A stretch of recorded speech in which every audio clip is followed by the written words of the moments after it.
இன்னைக்கு ஒரு சூப்பரான டின்னர் ரெசிபி தான் பார்க்க போறீங்க. என்னன்னு பார்க்கலாமா? இன்னைக்கு நம்ம கப்பக்கிழங்கு அடை தான் பண்ண போறோம். மரவள்ளி கிழங்குன்னு சொல்லுவாங்க.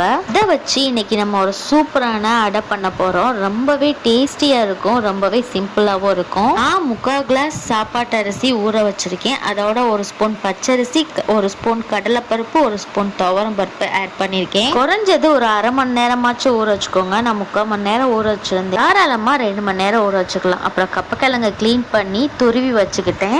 பார்க்குறதுக்கு நல்லா சீஸ் மாதிரி இருக்கும். மிக்ஸி ஜாரில் ஊற வச்ச அரிசி பருப்பு எல்லாத்தையும் கொரன்னு அரைச்சிட்டு அதோட கப்பக்கிழங்கையும் சேர்த்து அரைத்துக்கு ஏற்ற மாதிரி மிளகா வத்த, பூண்டு பல்லு 2, சோம்பு அரை ஸ்பூன் போட்டு நல்லா அரைச்சிக்கோங்க. தேவையான அளவு உப்பு, மஞ்சத்தூள் சேர்த்துக்கோங்க.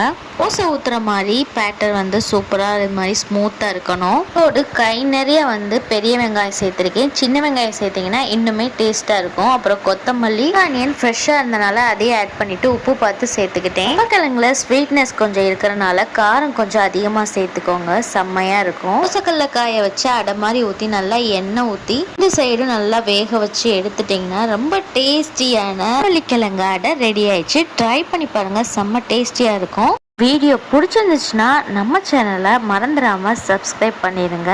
இப்பயும் மறந்துடாமல் ட்ரை பண்ணி பார்த்துட்டு கமெண்ட் பண்ணுங்கள்.